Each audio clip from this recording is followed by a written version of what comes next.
Mesdames, Mesdemoiselles, Messieurs, chers amis de Canal Martinique Télévision, chers amis de LCL, vous qui nous regardez sur kmttélévision.com ou qui nous écoutez sur FM+, 88.9, vous qui nous regardez à Mayotte, à La Réunion, en Guadeloupe, en Guyane, en France et bien entendu en Martinique, bonsoir et bienvenue dans ce 100% politique. Nous avons le plaisir et l'honneur de recevoir aujourd'hui Marcellin Nadeau. Marcellin Nadeau est député de la 2e circonscription de la Martinique. Il a été longtemps maire du Prêcheur, le Prêcheur étant une commune du nord de la Martinique. Monsieur Nadeau, bonsoir. Comment allez-vous? Bonsoir, Roland Laouché. Bonsoir à toutes les Martiniquaises, les Martiniquais et au-delà, parce que j'ai compris que nous étions regardés au Lyon-Latais, par ce globe. Et donc je salue toutes et tous, toutes celles et tous ceux qui sont à notre écoute et qui nous regardent. Je vous reçois à quelques semaines seulement des élections municipales. Est-ce que vous voulez en parler? Oui, moi je crois que c'est une élection importante parce que je crois, et je le partage avec un certain nombre de gens, et je suis dans une approche, certains diraient, sans vouloir user de mots qui donnent l'impression qu'on est un grand sachant, c'est le municipalisme ou le communalisme, c'est-à-dire l'idée que dans un espace communal, il y a beaucoup de choses à faire. Et je dois dire que je suis un peu à quelques exceptions près, notamment s'agissant des candidats qui sont investis par mon parti ou soutenus par lui. J'ai l'impression, je suis atterré par le niveau du débat, quelquefois, parce que, oui, dans l'idée que, le maire n'a jamais fait assez, celui qui viendra fera toujours beaucoup plus, enfin, on ne sort pas de ces sempiternels débats, et les sujets politiques qui doivent être posés ne le sont malheureusement pas. Je prendrai un exemple pour être concret. Quand on parle de vie chère, c'est pas un sujet qui est a priori communal, mais une équipe municipale qui s'investit peut aider à améliorer, je veux dire, les conditions de vie et le pouvoir d'achat des familles. Et je salue notamment, par exemple, très concrètement, une proposition qui est faite par notre candidate à Fort-de-France, je vais parler de Madame Nathalie Josse, qui propose, par exemple, d'avoir une centrale d'achat public qui permettrait justement donc à une ville de pouvoir acheter en gros et de pouvoir redistribuer ou vendre, enfin, à certaines conditions aux familles, notamment les familles les plus modestes. Mais c'est pas un modèle c'est un modèle qui existe déjà, un peu, mais pas de cette manière-là, à travers ce que la Croix-Rouge a mis en place. Par exemple, je veux parler des épiceries sociales, où effectivement, la Croix-Rouge permet à un certain nombre de familles, effectivement, de pouvoir acheter à bon marché et d'aider à surmonter pour ces familles leurs difficultés liées justement à la vie chère et liées à leur pouvoir d'achat. Vous êtes également, j'ai oublié de le dire, conseiller territorial de la Martinique. Oui. Est-ce que c'est une fonction que vous assumez? Qu'est-ce que vous faites là-dedans? Moi, en général, lorsque je prends des responsabilités, j'essaie. Bon, bien sûr, je veux dire qu'on a des contraintes. Je suis par ailleurs parlementaire, je dois souvent me déplacer à Paris. Mais autant que possible, quand je peux être en Martinique, quand je peux m'organiser pour être en Martinique, je participe aux plénières. J'essaie aussi d'être régulier dans une commission qui me tient à cœur. C'est la commission transition écologique, énergétique. Enfin, c'est un terme à rallonge. Et autant que possible, donc, d'apporter ma contribution en tant qu'élu martiniquais. Vous êtes président d'un parti qui s'appelle PIA. Vous êtes coprésident de ce parti avec Jean-Philippe Nilor. Oui. C'est un parti indépendantiste, je crois. Alors pour nous, vous savez, il faut sortir de cette vision un peu géométrique des positionnements politiques. Moi, je suis plutôt dans la fluidité des choses. Moi, je me défends et je vais donner la position de PIA telle qu'elle est définie, dans sa charte notamment. Moi, je me dis souverainiste. Pourquoi souverainiste? Parce que après, oui, c'est le niveau de conscience du peuple martiniquais, parce que rien ne se fera sans lui, qui va dire est-ce qu'on veut un pouvoir autonome normatif, ce dont il est question aujourd'hui dans le débat, notamment auquel nous participons à la suite du congrès des élus martiniquais, si nous voulons plus d'autonomie, si nous voulons être un État associé, si nous voulons être un État indépendant, bref, Je crois qu'il faut avoir cette vision, c'est-à-dire on est souverainiste, je crois, dans l'existence d'un peuple et d'une nation martiniquaise. Je crois, en tant qu'écologiste notamment, dans cette aberration qui voudrait que des gens soient dirigés à 8000 km, etc. D'ailleurs, la preuve, c'est que mon bilan carbone est très mauvais, parce que je suis député français après tout en représentant la Martinique, et je dois effectivement aller siéger à 8000 km pour décider. Vous voyez, donc tout ça n'est pas très bon pour l'écologie, il faut la garder. Donc c'est dire que dans le monde dans lequel on est actuellement, c'est vrai qu'il faut un minimum de souveraineté. Alors, je sais qu'il y a la complexité, il y a le peuple a besoin de garanties, il faut lui donner des garanties. Donc, je crois à l'idée d'un processus, et ce processus suppose qu'on n'ait pas d'a priori. Donc, autonomie, indépendantisme, pour moi, tout ça, c'est des mots. Et s'agissant de PIA, nous disons que nous ne renonçons pas. Je veux dire que nous nous revendiquons de l'héritage d'Aimé Césaire, de l'héritage de Frantz Fanon, de l'héritage d'Alfred Marie-Jeanne, de Garcin Malsa, de Philippe Pierre-Charles, de Claude Lise, de Gilbert Pagot, de Saillé et des autres. Et aussi des communistes. Je pense à des gens comme Serlan, je pense à des gens comme Crétinoir. Bon, de cet héritage à la fois nationaliste et social, et auquel il faut rajouter l'écologie, que nous nous revendiquons. Mais nous disons à PIA, nous partons de quelle analyse? Nous disons que pendant longtemps, on nous a dit qu'on serait indépendant, l'indépendance. Comme dirait De Gaulle, il ne suffit pas de sauter comme des cabris et dire autonomie, ou indépendance pour l'avoir. C'est pour ça qu'il faut absolument, et c'est la tâche de notre génération, au sens fanonien du terme, de réfléchir vraiment à quelle stratégie nous pouvons mettre en place. Et il y a notre travail ça c'est la position de PIA, et puis on dit qu'il faut réduire les dépendances, en fait, par rapport notamment à l'Europe et à la France, réduction des dépendances. Et moi, je dois dire que pour côtoyer le mouvement écologiste en France et participer régulièrement à ce qu'on appelle les rencontres de Cluny, pas Cluny Fort-de-France, mais c'est Cluny près de Mâcon, où il y a l'école des arts Bétier, et on travaille beaucoup sur le nouveau discours écologiste. Et je suis assez intéressé par une idée, parce qu'on le voit bien avec ce qui se passe, les menaces sur le Groenland, mais les menaces, ce qui s'est passé au Venezuela, comment il y a une opposition entre puissances, y compris les puissances du BRICS et du Sud global par rapport aux États-Unis. Et l'idée, c'est de me dire, est-ce que ce jeu, cette dimension géopolitique, cet affrontement entre puissances, est-ce qu'elle est de nature à garantir un véritable épanouissement humain, ce à quoi je suis attaché?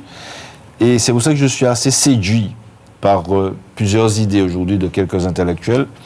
Je pense notamment à Bertrand Badi, qui, face à cette situation internationale, nous dit qu'il croit dans l'énergie sociale, c'est-à-dire la capacité des peuples à se mobiliser pour pouvoir sortir ou bien on est sous l'option de la Chine, ou bien on est sous l'option de l'Europe, ou on est sous l'option des États-Unis. Et sur la question du Groenland, l'essentiel n'est pas de savoir si le Groenland doit être européen ou états-unien.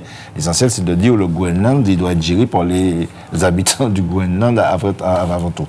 Donc c'est dire que c'est un peu ça. Et puis il y a aussi deux autres intellectuels français brillants. Je parle de Patrick Vivray, que j'ai eu le plaisir et vraiment l'honneur de rencontrer lors de ce colloque. Et c'est aussi lancé par Edgar Morin, l'idée d'une géopolitique humaniste et écologiste. C'est-à-dire, est-ce que, par exemple, l'Europe, qui est censée porter des valeurs de démocratie, de liberté, va rester toujours dans cette logique de je vais à tout prix conquérir des pays pour des marchés et des intérêts purement économiques, ou ils sont encore capables de reconnaître, par exemple, le droit des peuples à l'autodétermination et à se battre. Pas à géométrie variable, on le voit bien. Quand c'est Israël qui fait quelque chose à Gaza, il y a moins des mois, mais quand c'est, je ne sais pas, un autre État, parce qu'on n'est pas d'accord avec lui par rapport aux enjeux géopolitiques, et là on est critique. Donc il ne faut pas de diplomatie à géométrie variable, il faut une diplomatie et une prise en compte des enjeux géopolitiques qui soit basée sur une éthique politique fondamentale, qui est celle du respect de l'autre, du respect de l'autodétermination de l'autre, et surtout la défense intransigeante des libertés publiques et collectives. D'accord. Est-ce que ce que vous venez de me dire là, vous auriez pu me le dire il y a 3 mois? Alors, c'est-à-dire que, bon, Roland Larouche, vous me connaissez un peu, c'est-à-dire que je ne suis pas dogmatique. Et je crois, oui, qu'il faut pouvoir... mon analyse, elle s'est... je ne sais pas si elle s'est améliorée. En tout cas, moi, elle a évolué avec mon expérience. Bon, ce que je disais lorsque j'avais 16, 17, 18 ans, c'est pas ce que je peux dire aujourd'hui. Non, je dis 3 mois seulement. Non, mais 3 mois, je sais pas. Non, je l'aurais dit il y a 3 mois. Pourquoi il l'aurait dit? Parce que c'est un discours que j'ai tenu depuis 1 an. Au moins, si ce n'est 2 ans, parce que les fameuses rencontres de Cluny, ça fait longtemps que j'y vais.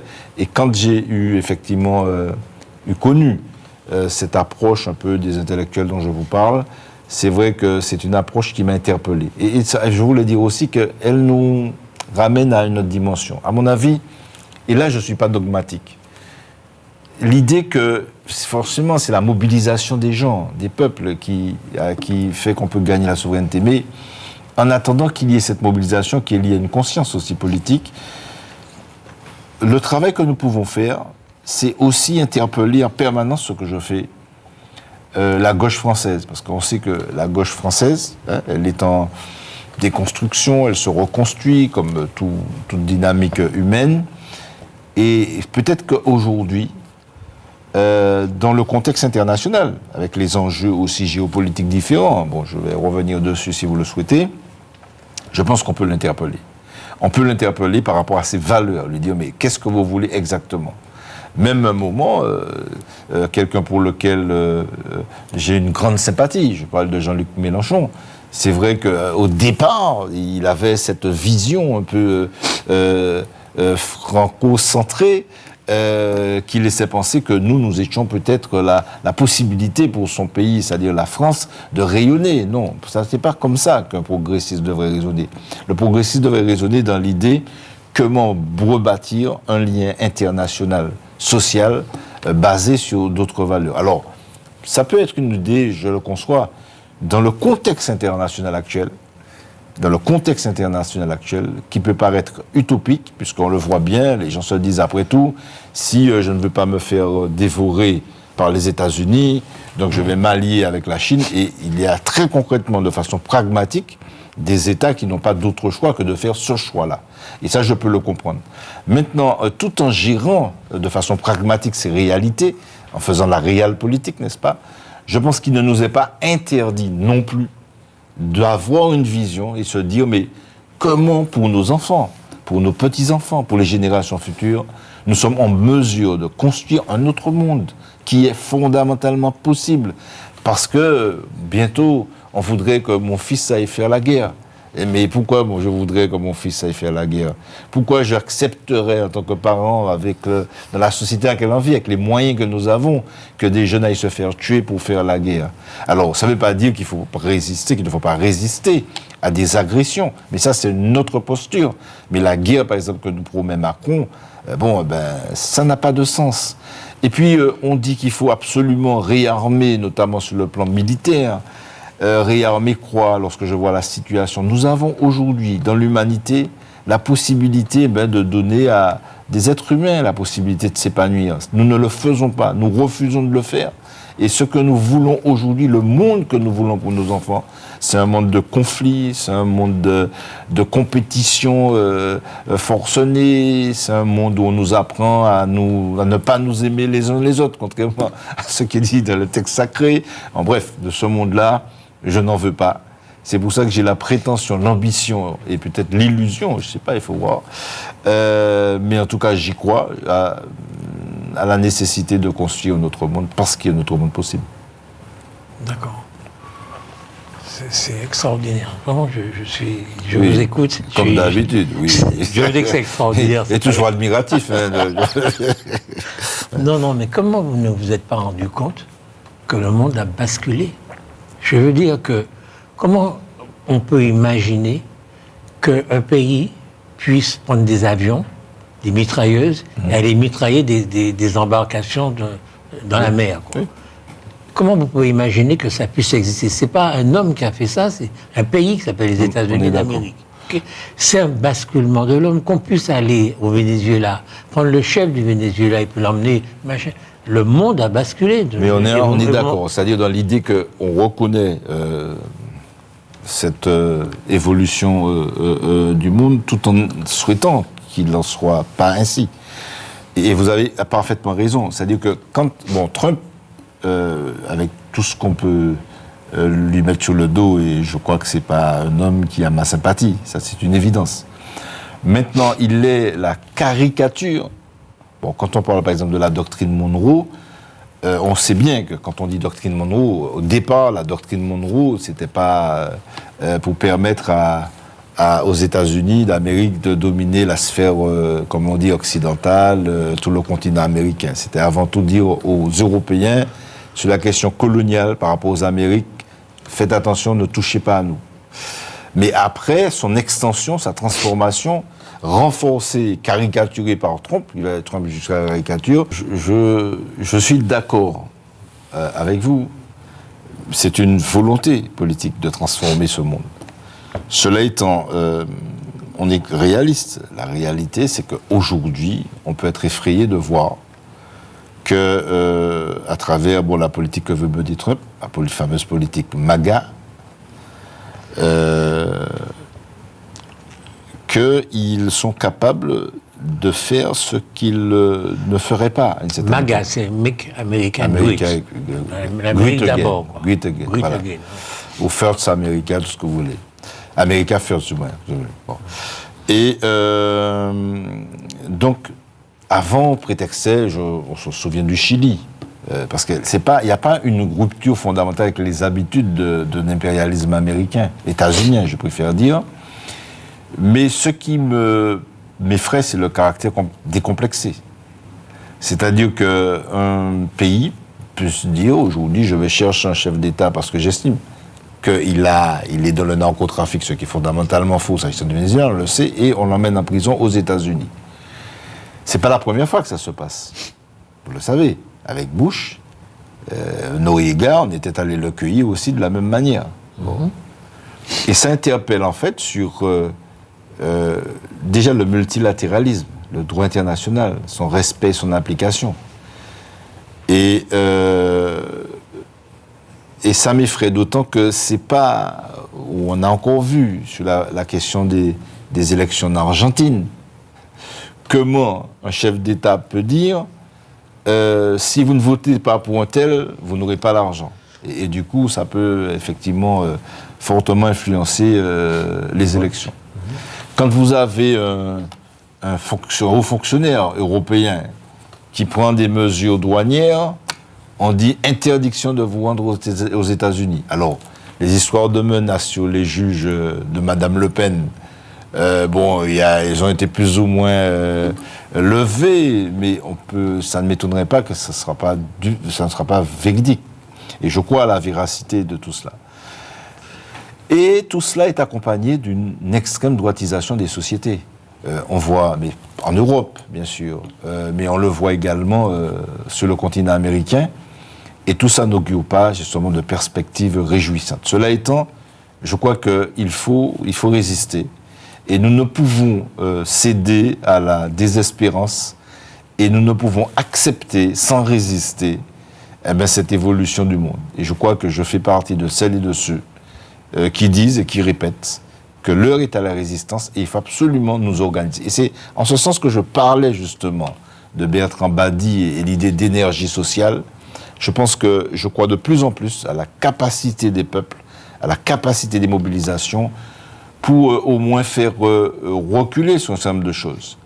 Et alors, il y a plusieurs manières de voir. Alors, si on se dit, et pendant longtemps Macron l'a voulu, il y a eu un peu de lâcheté vis-à-vis de Trump, hein, c'est-à-dire qu'on a accepté sur les droits de douane, sur plein de choses, on a essayé de négocier, et même sur le Groenland, tant qu'il n'avait pas dit, on va comment résister que l'OTAN pouvait exploser, Trump n'entendait rien. Il n'entend qu'effectivement, malheureusement, le langage de la force. Donc, il faut voir les choses en deux temps. C'est-à-dire comment s'organiser concrètement, y compris en mettant en avant cette idée d'énergie sociale, pour résister à cette tendance du monde qui est dans la logique du plus fort, qui est dans la logique du rapport de force systématique, qui abandonne toute idée de multilatéralisme et d'une société internationale avec un droit international, comment résister à cela aujourd'hui, mais comment aussi ne pas perdre de vue l'idée que nous devons continuer à élaborer, je dirais, des utopies, comme le dit le poète, des utopies refondatrices. Et ça, je ne m'interdis pas de le faire. Veuillez m'en excuser, monsieur Laouché. Je ne vous en excuse pas.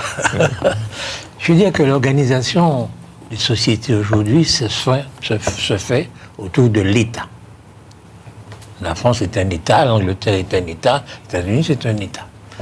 Et Haïti aussi est un État. Un État attaqué et détruit par des gangs. C'est-à-dire qu'aujourd'hui, ce qui se passe dans le monde, c'est qu'il y a des gangs, des hommes armés, des hommes puissants qui s'attaquent aux États eux-mêmes. Et en réalité, ces gens sont sans foi ni loi. Et M. Trump s'en est parfaitement rendu compte. Simplement, quand il bombarde les embarcations, là, il aurait pu les arrêter et les faire juger. Et puis, il ne l'a pas fait. Il a dit aux bandits, aux gangs, vous fonctionnez comme ça, moi aussi je suis capable de fonctionner comme ça. Alors je pose une question. Est-ce que vous pensez aujourd'hui qu'il y a un gouvernement en Sud-Amérique, en Amérique du Sud, qui peut ne pas pour le moins composer avec les narcotrafiquants? Non, il y a plusieurs exemples. Le Mexique, par exemple, il y a eu 2 phases. Mais c'est ça le problème, c'est quand vous avez des États qui ne sont pas en mesure de tenir leurs promesses vis-à-vis des peuples, ça ouvre la voie à l'implantation du narcotrafic. Et quand je prends l'exemple du Mexique, pendant la période du Covid, alors qu'un président qui disait aux citoyens qu'il fallait prier la Madone, le chapeau lui distribuait des masques. Voilà. Si vous avez un État qui n'est pas capable de distribuer des masques, d'avoir des politiques à la hauteur de ce que les citoyens attendent, eh bien oui, mais c'est la porte ouverte au narcotrafic, à tout le monde, et à tous les opportunismes, quels qu'ils soient d'ailleurs. Y compris ce qu'on pourrait appeler les populistes. Les démagogues profitent aussi de la faiblesse en termes de réponse par rapport aux besoins des gens. Ils profitent de ça justement pour faire ce qu'ils veulent. J'ai connaissance aussi au Mexique, c'est pour ça que je ne suis pas complètement dans l'utopie. Et je discutais avec un ami français, pourtant anarchiste, donc c'est pas, mais qui est très proche des zapatistes au Mexique, et qui me disait que lorsque Rotaillot, que je n'aime pas trop, disait que le Marseille est en voie de mexicanisation, il n'était pas loin de la réalité dans le sens où les narcotrafiquants pouvaient profiter de certaines situations pour s'implanter. Et tous ceux qui résistent à leur logique pouvaient aussi être exposés à leur violence. On l'a vu ce qui s'est passé à Marseille avec le jeune militant écologiste qui combattait justement les réseaux à la suite du décès de son frère. Mais c'est ça, on le voit tous les jours au Mexique, on voit comment les réseaux de narcotrafiquants s'attaquent par exemple aux communautés zapatistes et qui doivent se défendre, qui sont dans l'autodéfense. Ça veut dire que effectivement, je pense qu'il faut être très vigilant dessus, absolument vigilant, mais cela passe par des réponses concrètes par rapport aux problèmes des gens. Mais par contre, ce qui est en train de se passer, c'est que M. Trump ne fait que prétexter du narcotrafic pour faire n'importe quoi. Et d'ailleurs, je dois rappeler que le premier à avoir interpellé le gouvernement français à travers une question au gouvernement sur ce qui se passait dans la mer des Caraïbes, le fait qu'il y avait d'ailleurs quelques pêcheurs martiniquais qui pouvaient être inquiets. C'est-à-dire quand on peut tirer sur n'importe quelle embarcation, sans procès, sans sommation, sans jugement, sans rien, et dire que vous êtes de toute façon narcotrafic et on vous attaque, ça n'est pas sérieux. Et je suis de l'avis, par exemple, de Taubira Delanon, qui, au moment des attentats, notamment de l'attentat de Charlie Hebdo, disait que c'est vrai que la question du terrorisme est une question qui nous préoccupe, nous devons rester vigilants. Mais l'une des vigilances que nous devons avoir, c'est le fait de ne pas céder à cette pression pour sacrifier les libertés publiques et les libertés fondamentales. C'est-à-dire, ce qu'on a à faire, c'est tenir ces deux bouts, c'est-à-dire comment lutter contre ce type de phénomène, mais en même temps ne pas sacrifier nos libertés. Et après, je dis aussi que si les États sont de moins en moins, parce qu'on parle de la fin de l'État-providence et tout ça, mais oui, mais le problème, c'est que si les États n'ont pas la capacité d'assurer l'équité, l'égalité et la protection des plus faibles et des plus démunis, eh bien, il arrive que les plus faibles et les plus démunis sont attirés par d'autres logiques qui leur promettent monts et merveilles, mais en les embrigadant, les enrôlant dans des actions qui ne sont pas très vertueuses. Non, mais c'est un moyen de lutter contre les narcotrafiquants qui sont violents, extrêmement riches, qui peuvent être plus riches que certains États. Hein. Comment on peut faire autrement que peut-être employer les mêmes moyens qu'eux, je veux dire. Non, parce que quand vous allez les faire juger, très bien, et puis le juge, il est assassiné le lendemain, quoi. Non, mais c'est bon, ça la réalité. On n'a pas toujours vu ça. Que je prends l'exemple d'Haïti, par exemple. Que je connais un peu parce que j'y étais, mais je suis allé... Là, on peut toucher les choses de façon concrète, palpable. Haïti, avec le Prêcheur, nous avions un projet de coopération sur l'eau. Mais vous aviez un État complètement déliquescent. Oui. Et je ne sais pas si vous connaissez ce jeune haïtien, un économiste qui a écrit... du coup, Haïti a choisi d'être un pays pauvre. Mais pourquoi il le dit? Parce que, en réalité, l'État haïtien délègue complètement aux ONG, et qui peuvent être vertueuses quelquefois, mais pas toujours, malheureusement, leur politique sociale, par exemple. Et puis on sait aussi que le contexte international, Haïti a payé un lourd tribut, donc on a affaibli les moyens de l'État haïtien. Après, il y a eu les agressions, les interventions, justement, quand on parle de doctrine Monroe et tout ce qui s'ensuit des politiques impérialistes états-uniennes, Haïti a été la première victime. Bon, bref, il y a un certain nombre de conditions qui font. Alors, est-ce que la répression, bien sûr, dans une situation donnée, pour se prémunir, des fois, on est obligé de s'armer au même niveau que ces agresseurs. Peut-être, mais ça ne suffit pas. Ça ne va pas régler le problème. Si on ne règle pas le problème des aspirations des gens, de leurs attentes, de leurs besoins, on ne va pas régler le problème. Et le problème, c'est de savoir de quel État on a besoin pour mener quelle politique. Mais c'est y compris en France. Je suis désolé, quand on dit... les chantres du libéralisme, notamment la droite française, nous racontent qu'il faut réduire les dépenses des services publics, réduire les moyens des services publics, c'est réduire les moyens donnés à la santé, c'est réduire les moyens donnés à l'éducation, c'est réduire les moyens donnés aux politiques sociales, c'est réduire les moyens donnés à la sécurité, je parle de la police, des douaniers, etc. Et que d'un autre côté, on laisse des fortunes s'accumuler en refusant de prélever 2% sur les patrimoines de plus de 100 millions d'euros, ce qui représente seulement 1800 foyers fiscaux. C'est quoi cette politique? Quand M. Éric Lombard, ancien ministre des Finances français, nous dit qu'il y a des milliers de contribuables français qui ne payent pas les impôts parmi les plus riches, mais ça affaiblit l'État. Si on laisse s'accumuler des fortunes, parce qu'on ne sait pas ce qui devient, on a bien vu des transactions bizarres entre certaines fortunes et des milieux, parce que ce n'est pas toujours les petits voyous de quartier qui ont partie liée avec les réseaux de narcotrafic. On a vu des fortunes aussi. Donc, je crois que ça aussi, il faut réfléchir à un État qui ait des finances équilibrées, qui pratique la justice fiscale et qui se donne les moyens, justement, de prémunir et de préserver tout un chacun. Et ça peut éviter peut-être l'augmentation, l'accroissement, le renforcement en termes de recrutement notamment des réseaux de narcotrafiquants. Quelle différence il y a entre indépendantiste et souverainiste? Alors, l'indépendantiste, c'est... Moi, le terme indépendantiste, il est, pour moi, déjà désuet. Parce qu'il y a des pays qui sont formellement indépendants. Vous savez, ils ont le drapeau, le siège à l'ONU, etc., les ambassades, mais dont la dépendance n'est pas une réalité, et dont la dépendance est accrue vis-à-vis de pays extérieurs. Et la souveraineté, c'est cette volonté de dire comment, mais ce n'est pas l'autarcie non plus. C'est-à-dire que c'est pas parce que je suis souverain que demain je vivrai qu'avec mes propres... Par exemple, si je parle d'alimentaire, du secteur alimentaire, l'autarcie, la souveraineté, par exemple, alimentaire, ça n'est pas l'autosuffisance alimentaire.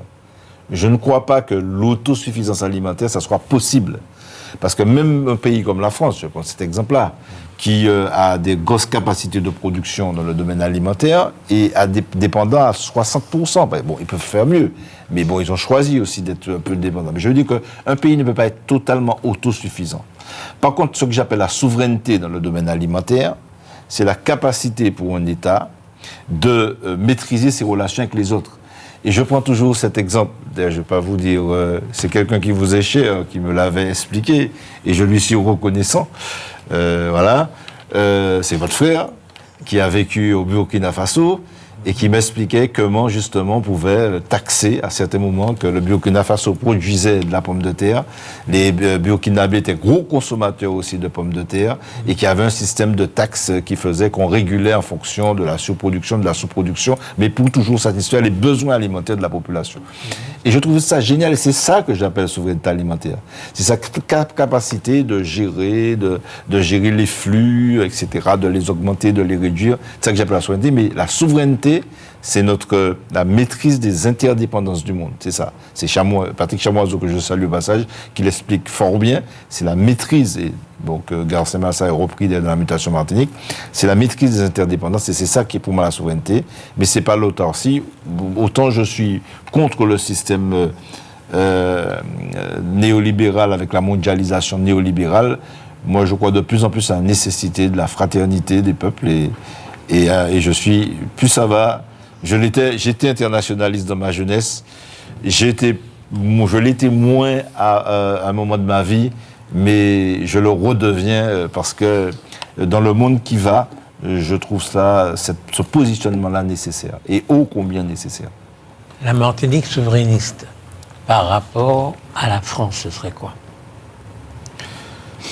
Non, la souveraineté ne se définit pas seulement par rapport à la France. Oui, mais c'est vrai que le rapport que nous avons à la France et à l'Europe fait que la construction de notre projet souverainiste passe par, comme on dit, à PIA, par une réduction des dépendances vis-à-vis de la France et de l'Europe. Mais là aussi, là je suis un peu pragmatique et réaliste, je crois à un processus. Et je parlais tout à l'heure de comment interpeller la gauche française, mais comment nous pouvons construire, et c'est pour ça que j'adhère complètement à, quoi qu'on dise, je l'assume, j'ai toujours assumé mes positions, à l'initiative qui est prise aujourd'hui à la suite du Congrès des élus de Martinique. Je crois nécessaire aujourd'hui, alors, dans le contexte français, parce qu'il y a la Kanaki, il y a la Corse, il y aura des évolutions, donc nous devons profiter de ces évolutions. Par contre, comme je le dis souvent, aux tenants de la majorité de la CTM. La Réunion. Non, la Réunion, il n'y aura pas de modification. C'est pour ça que vous l'avez oublié. Non, la seule qui aura... Non, mais je connais bien, j'ai beaucoup de... Oui, dans mon groupe, il y a beaucoup de Réunionnais. Non, je veux dire qu'il n'y a pas que ça, il y a aussi la Réunion. Non, il y a le cadenassage lié à l'amendement Virapoulet. Mais ce fameux article Virapoulet, aujourd'hui, de plus en plus, notamment Huguette Bello parmi les premières, même s'ils ne le disent pas haut et fort, mais je pense qu'ils vont, si pour eux, décadenasser les possibilités en supprimant cet amendement, enfin, l'article qui correspond à l'amendement Virapoulet, ou la lignée, je ne sais plus, eh bien, ce serait déjà un premier pas pour eux. Mais quand je parlais de la Corse et de la Kanaki, bon, on sait que ce sont des pays pour lesquels il y aura des évolutions institutionnelles, donc nous devons profiter de ça, sauf que, comme je le dis aux tenants de la majorité actuelle, notamment au président du conseil exécutif de la CTM, le combat qui doit être gagné, c'est celui de l'opinion martiniquaise. On pourra envisager tous les statuts les plus beaux, les plus jolis, mais si on n'arrive pas à convaincre les Martiniquais, comme dirait un canton, du désir de s'émanciper, du désir de faire ce petit pas-là, et si on laisse encore ces sirènes qui nous racontent qu'on a suffisamment de pouvoir, qu'on peut faire des choses, eh bien, si on ne gagne pas la confiance de l'opinion publique martiniquaise, on ne va pas gagner cette bataille-là. Et ce que je redoute, c'est que si nous perdons encore comme ça a été le cas dans le passé, 2010. Je pense que l'idée même de souveraineté martiniquaise va prendre un sacré coup. C'est pour ça que je dis qu'il faut avancer dessus, il faut faire le travail technique, mener les négociations qu'il faut aussi avec le gouvernement, mais il faut absolument réfléchir à ce travail de conviction que nous devons faire auprès des Martiniquaises et des Martiniquais. Ça me paraît fondamental. Nous sommes le 19 janvier. C'est ça. Vous avez une voiture? Ah oui, j'ai une voiture électrique, tiens, oui. Française. Hein. Non, vous avez de la chance d'avoir une voiture parce que le transport fonctionne très mal en Martinique. Or, nous sommes responsables du transport. Et je me dis que si nous étions responsables de plus de choses, ça ne marcherait pas forcément mieux que maintenant. Je peux dire la même chose pour l'eau, hein, pour d'autres choses aussi. Mais ça n'a pas... On est même allé jusqu'à ce que le président du SMTVD, ça nous a donné cette compétence aussi, soit condamné, quoi. Oui, mais ça ne nous arrive pas à nous seuls. Hein. Il y a d'autres condamnations. Je ne dis pas que ça arrive à nous seuls. Balkany, en France, enfin, il y en a d'autres. Hein. Ils ne sont pas toujours vertueux non plus. Ouais. En tout cas, est-ce que vous êtes d'accord avec nous que les secteurs qu'on nous a confiés, on s'en sort mal? Alors, je vais prendre l'exemple du transport parce que c'est un exemple très intéressant. C'est la question du financement. Et c'est là où ça me permet d'introduire la distinction entre pouvoir et compétence. Quand on parle de pouvoir normatif autonome, par exemple.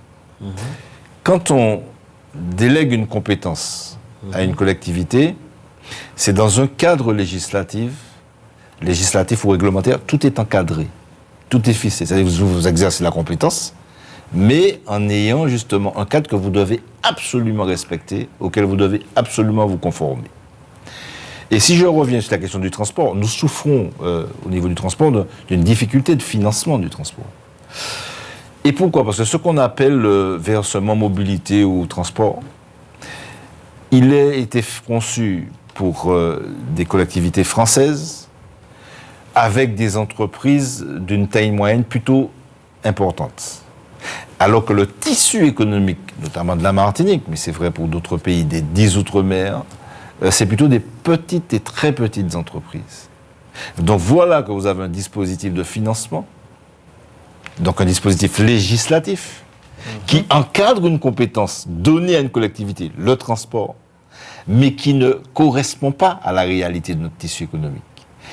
Et vous avez bien vu, quand il faut, pour pouvoir légiférer de manière adaptée, ne serait-ce que ça, je ne parle même pas de légiférer pour ériger des normes, mais légiférer pour adapter, il faut lancer une demande d'habilitation qui prend au moins 4 ans. C'est pour cette raison que si nous avions ce pouvoir législatif, normatif autonome, nous aurions pu adapter le cadre législatif à notre réalité. Qu'est-ce que vous auriez fait pour le transport? Eh bien, ça aurait fait qu'il marche. Non, mais bon, c'est qu'il marche, je ne vais pas aller conduire les bus, hein, vous me l'accorderez. Mais par contre, avoir le financement pour entretenir la voirie, pour acheter les engins, pour les entretenir correctement. On n'a pas le financement pour ça. Non, il n'est pas suffisant. Regardez le niveau de déficit de Martinique Transport, etc. Il n'est pas suffisant. Et c'est pas. Alors après, bien sûr, on peut toujours dire qu'il y a eu des erreurs de gestion, il y a toutes sortes de choses. Mais il y a cet élément-là aussi. Pour dire que il nous manque des moyens. Et c'est pour ça le projet de Martinique, quand je dis que je suis souverainiste, c'est pas seulement une posture idéologique ou philosophique, mais c'est une posture réaliste.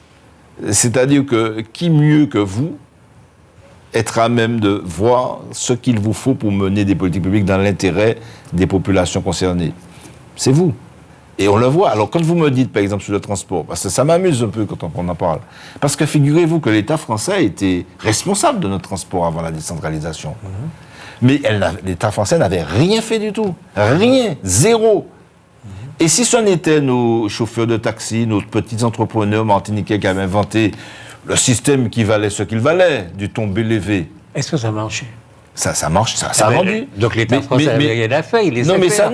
Ça marchait mais mieux. justement, alors, c'était un service qui avait ses failles, parce que justement l'État français avait fait montre d'une certaine incurie. Mais je vais vous reprendre, continuons sur les sujets. Prenons l'eau.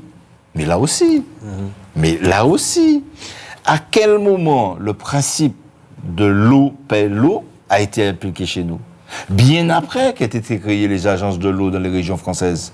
Et on a créé les offices de l'eau, etc. Donc, vous voyez que sur un certain nombre de sujets, on est toujours prompt à accuser les élus martiniquais et sans mettre en lumière la responsabilité de l'État français. Prenons les lycées. C'est jamais la faute des élus, c'est toujours l'État. Non, mais monsieur Larouche, il y a deux sujets. Je vais revenir sur deux sujets. Prenez là, vous savez, comme moi, vous savez que j'ai travaillé dans les lycées. Oui.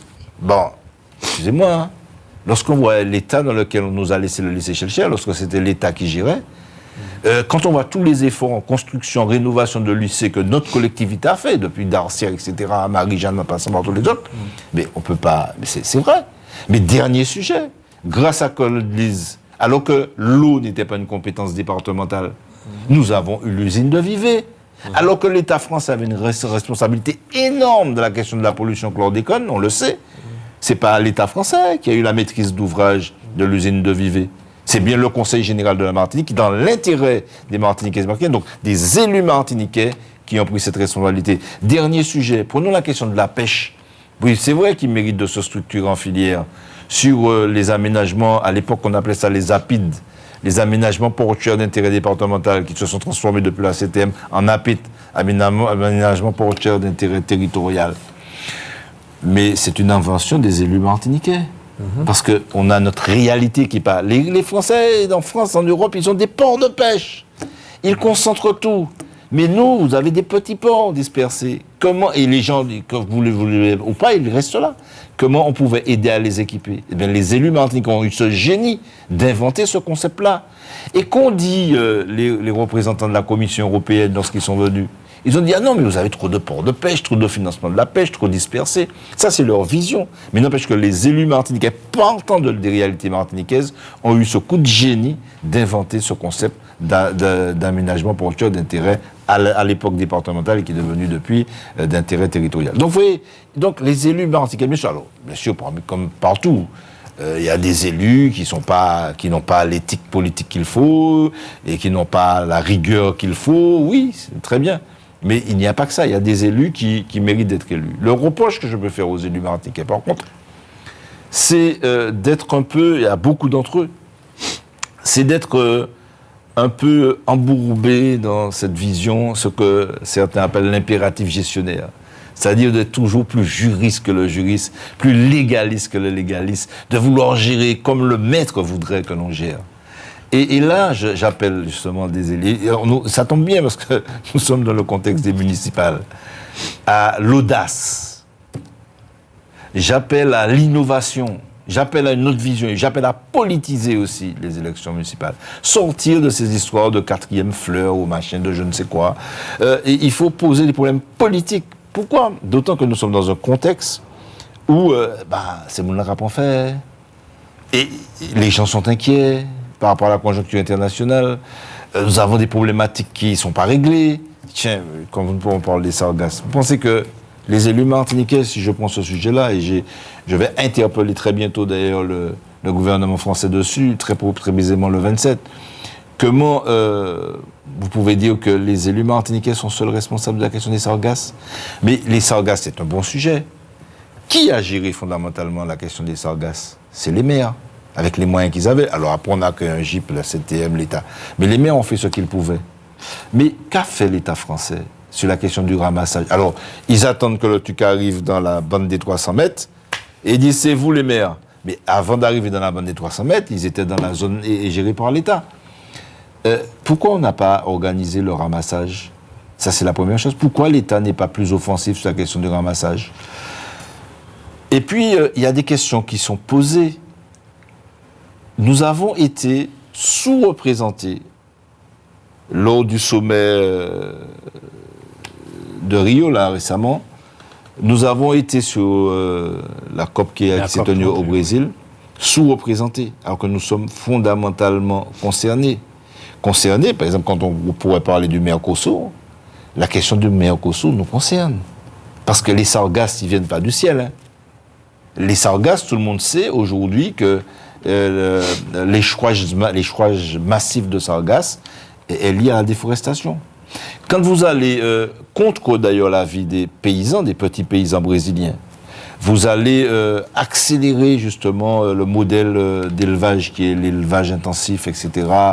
Et avec justement la déforestation massive, eh bien, vous allez augmenter le flux des sargasses.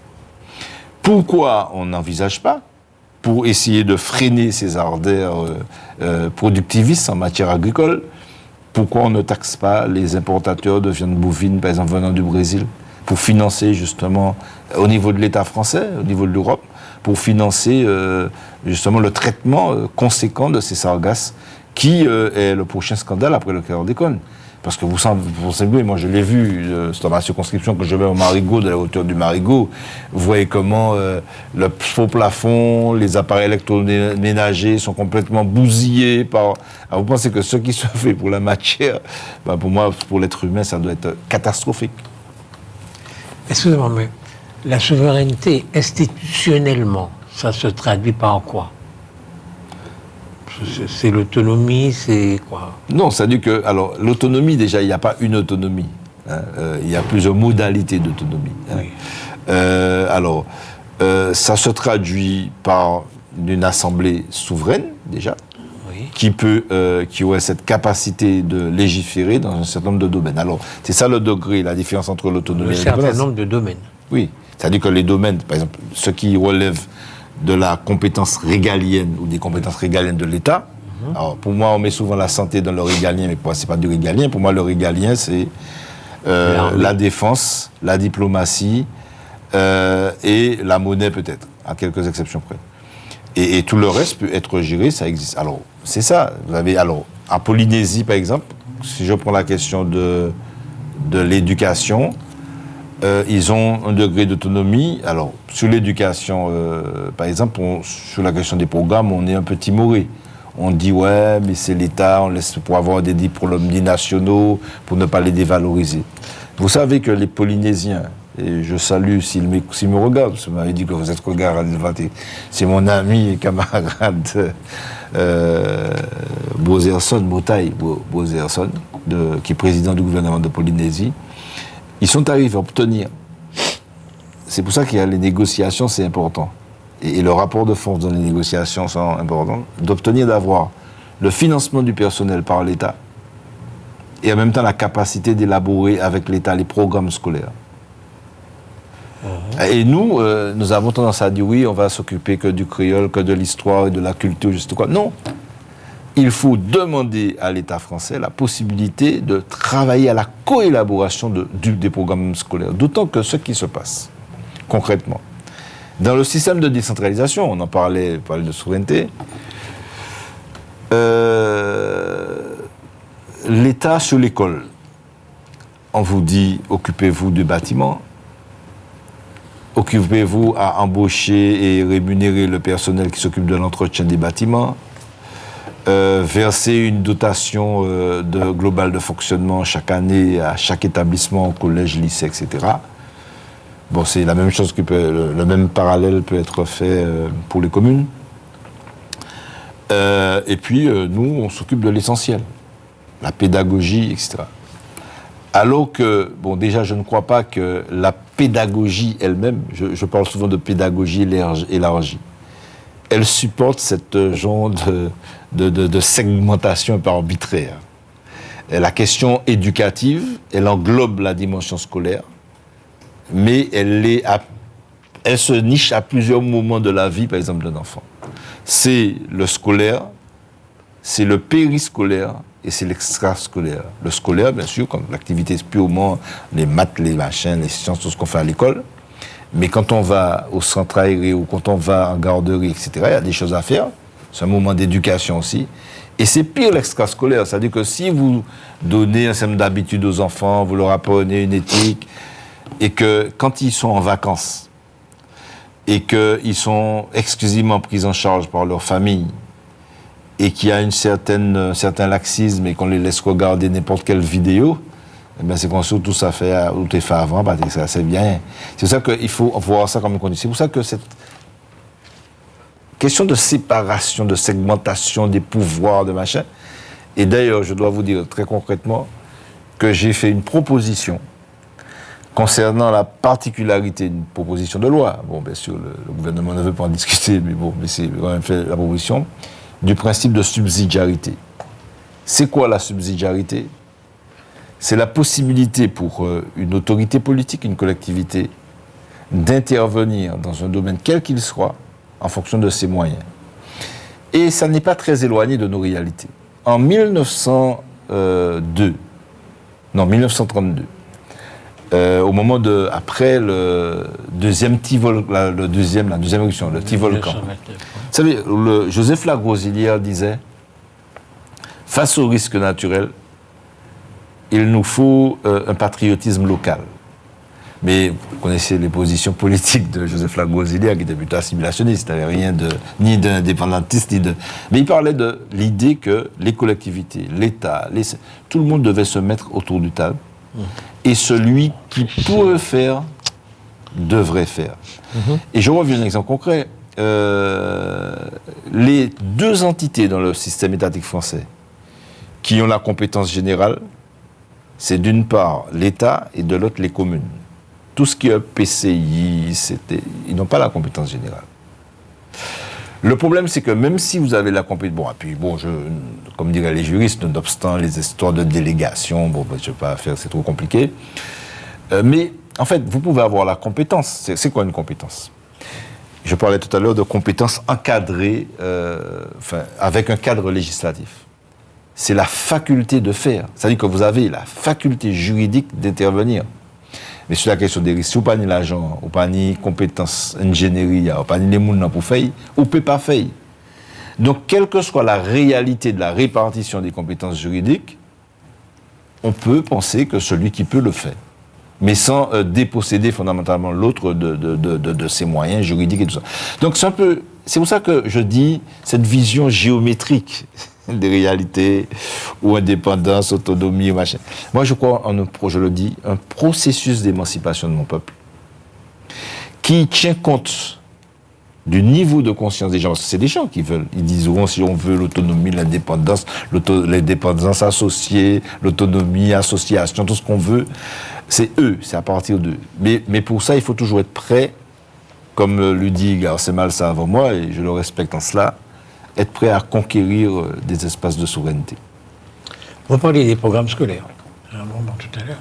Il y aurait des programmes martiniquais pour la Martinique qui seraient différents de ceux de la France. Oui, vous pouvez avoir, en matière de... Donc vous auriez deux baccalauréats. Un baccalauréat avec un programme, et un baccalauréat avec un autre programme. Non, il faut pas... C'est-à-dire que c'est de l'idéologie... Je vais vous expliquer.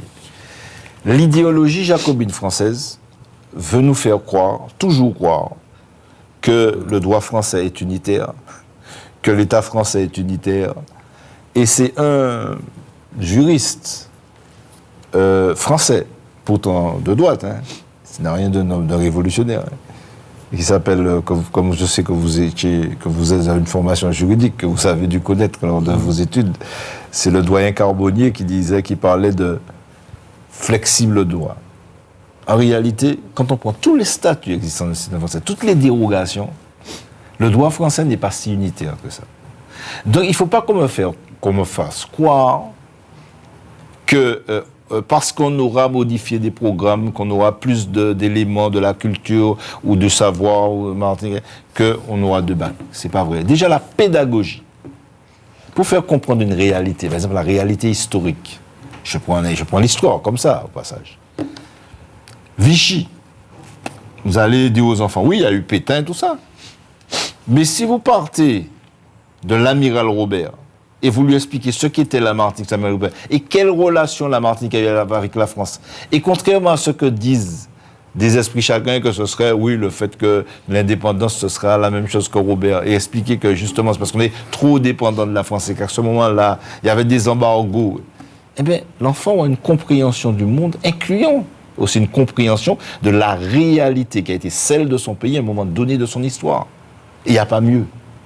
Il n'y a pas mieux. Et un enfant qui comprend ça comprend mieux. Il ne va pas simplement répéter pour bachoter, pour aller répéter, oui, Pétain, c'était ça. Non, il va comprendre une réalité historique. Et il sera plus à même de l'expliquer, de la maîtriser. Et plus à même de comprendre la réalité de son monde. Et plus à même de comprendre que quand on parle de Rassemblement national, que c'est pas un vain mot. Je vois des maires recevoir un certain monsieur qui était candidat au Rassemblement national, il est de toutes les fêtes. Les mêmes maires qui ont un problème avec le nationalisme martiniquais parce qu'ils sont tellement républicains, mais eux par contre, oui, ça ne les dérange pas d'avoir à leur côté des gens qui sont des représentants du Rassemblement national. Je les interpelle dessus. Comprendre le danger que le suprématisme blanc peut représenter pour nous, et de dire, et je l'affirme, que le Rassemblement national est un parti, à l'instar de Trump, suprémaciste. Et ne pas le comprendre dans notre pays, justement, voilà un élément. Que les enfants ne croient pas qu'il y a l'histoire de France, il y a eu le fascisme en France, et puis il y a nous, on était... Non, les conséquences que nos ancêtres, nos aïeux ont subies par rapport à l'amiral Robert, c'était lié à un régime fascisant, un régime d'extrême droite. Et dernier élément, pourquoi je dis qu'ils sont suprémacistes? Parce que tout le monde sait qu'ils ont viré tous les maires noirs, à quelques exceptions près, ceux qui avaient peut-être pu montrer patte blanche, et puis ils les ont remplacés. Donc c'est un jeu de mots un peu facile, mais bon, bref, je l'ose. Et qu'ils ont remplacés par des béquets, par des gens de phénotype blanc. Vous ne trouvez pas qu'il y a trop de mairies en Martinique? Alors ça, le prêcheur, c'est combien d'habitants? Non, c'est 1300, 1200. Mais ça, il y a là, je ne suis pas en désaccord. Là, pour réfléchir sur... Alors, par contre, déjà, moi, je m'interroge pas sur les mairies. Je crois que les communes, et je dis que je suis communaliste, donc, je m'interroge sur le caractère efficient de l'existence des EPCI. Je ne sais pas si ça sert à quelque chose. Notamment quand on regarde la carte et la configuration des EPCI.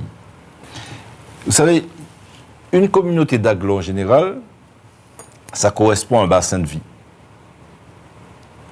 Alors c'est vrai pour la CACEM, c'est vrai aussi pour le Sud, mais le périmètre de Cap-Nord ne correspond pas au périmètre de bassin de vie. Parce que dans Cap-Nord, vous avez plusieurs bassins de vie. Et moi, je m'interroge sur l'utilité, franchement, des EPCI. Hormis le fait qu'on délègue ceci, on délègue cela, on gère ceci, on gère là. Moi, je crois qu'il faut revenir à l'idéal communaliste. C'est-à-dire comment des communautés humaines, sur un territoire communal, se prennent en charge à travers leurs élus.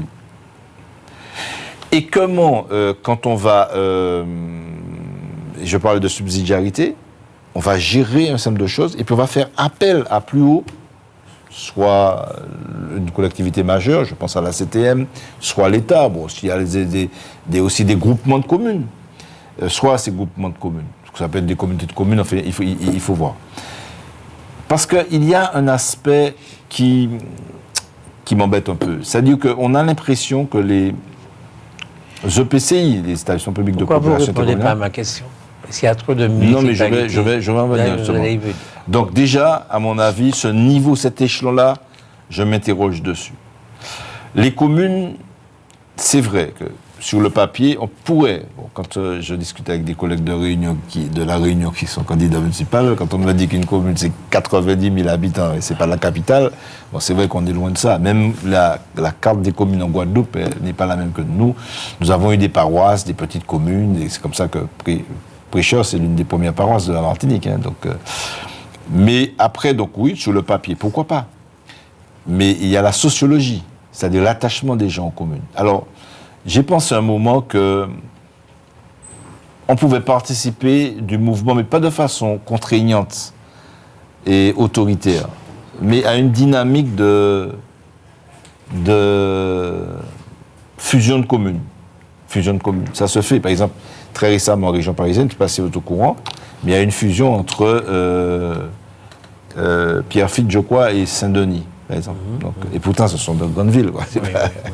Et donc, je me dis que oui, on pourrait, à mon avis, tout en gardant l'identité de chacune des communes, ça pourrait être des quartiers, bon, par exemple, Monde-des-Est dans Sainte-Marie, une identité, le Verpré dans le Roublay, une identité. Et ce sont des quartiers, pas des communes.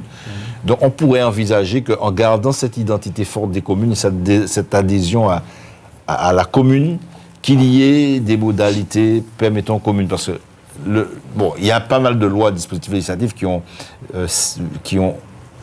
qui voulaient améliorer les capacités des communes à mutualiser des moyens, tout ça, mais c'est compliqué, je peux le dire. Ne serait-ce que pour avoir un tracteur ou 3 communes, on est déjà... alors que des communes gagneraient à avoir un tracteur peut-être pour 3 communes. Comment ça se fait? Non, parce qu'il y a un esprit de clocher, très souvent. On pourra diriger un pays avec un esprit de clocher comme ça? Non, mais moi, je ne crois pas au caractère immuable des choses. Donc on va changer. Le monde n'est pas figé. Les choses évoluent. Mais il y a plein de choses qu'on ne faisait pas, qu'on n'aurait jamais fait, mais qu'on fait. Donc je pense qu'il faut... C'est ça aussi. Et gérer, c'est pas seulement... On dit gouverner, c'est prévoir. Gérer, c'est pas seulement se dire on va adapter... par exemple, nos politiques publiques à nos réalités. C'est aussi se dire, mais quelle perspective on peut tracer, ce qu'on peut envisager. Et c'est ça, en fait, c'est cette dynamique entre, de même que la gestion du monde, c'est l'interaction, la dialectique entre le local et le global. Je crois que gérer aussi dans le temps, ça c'est la question de l'espace, c'est la dialectique entre la projection et la gestion. Projection et la gestion. C'est-à-dire, comment gérer des réalités, mais comment se projeter. Parce que des fois, les solutions, c'est dans la projection qu'on les trouve. Et je vais prendre un exemple très concret, et je vais m'arrêter là. Non, mais concret, très concret. Allez-y. C'est par exemple la question du trait de côte, de l'érosion côtière. Oui. Et au Prêcheur, vous savez qu'on a un projet complètement révolutionnaire. Mais justement, bon, on se bat, il émerge, on se bat pour ça. Mais on aurait pu très bien... dire, bon, non, on change rien, on déplace les gens ponctuellement, on les met là, on les remet là quand c'est fini. Mais on se dit, on assure la sécurité des gens, tout en assurant leur sécurité dans l'immédiat. Il ne nous est pas interdit de nous projeter, c'est-à-dire d'envisager ce qu'on appelle un projet de recomposition urbaine, de recomposition spatiale. Est-ce que vous pouvez imaginer la Martinique gérée comme une commune? Il y a la Martinique, et puis les différentes communes seraient les conseillers municipaux de cette... Comme Paris, parce que c'est le statut de Paris, avec les arrondissements. Alors vous savez aussi que dans le cadre de l'article 74, il y a des communes. Saint-Martin, Saint-Barthélemy sont un statut communal, bien sûr qu'ils sont devenus des collectivités depuis. Non, la Martinique ne peut pas être gérée. Alors, moi je suis communaliste, mais à l'échelle communale. C'est un niveau de proximité. Tout petit. Ouais. Mais le niveau, non. Moi je pense que la Martinique doit être gérée comme un pays, comme une nation, et doit avoir les moyens de sa souveraineté. Donc pas comme une commune, non. Donc vous étiez maire du Prêcheur, vous êtes parti, vous avez mis à votre place un autre maire, qui s'appelle donc Germain Duton, qui est maire du Prêcheur. Moi je ne l'ai pas mis à ma place, je ne mets personne, non. J'entendais que je salue au passage, un juriste, professeur d'université de Martinique dire qu'il faut rompre avec, et il a raison, et je partage complètement son point de vue, avec la vision patrimoniale que les maires ont de leur commune. La commune n'est pas la propriété d'un maire. Donc vous n'êtes pour rien pour donc votre succession. Je suis un démocrate, donc je gère démocratiquement, et j'ai reçu, par des procédures démocratiques, la responsabilité à un moment donné de gérer une commune. Et Germain Duton, lui aussi, à un moment donné, lorsque je ne pouvais plus... il y avait incompatibilité entre les fonctions de maire et celles de député, nous avons organisé une procédure démocratique. Est-ce que vous l'avez proposé? Ah non, c'est pas lui que j'avais proposé. Et j'ai le courage de le dire. Cela étant, je n'ai pas insisté, parce que ce sont tous des camarades, ils ont milité avec moi, je ne vais pas non plus. Mais j'avais fait un autre choix. J'avais plutôt opté pour Mme Guylaine Joseph Angélique.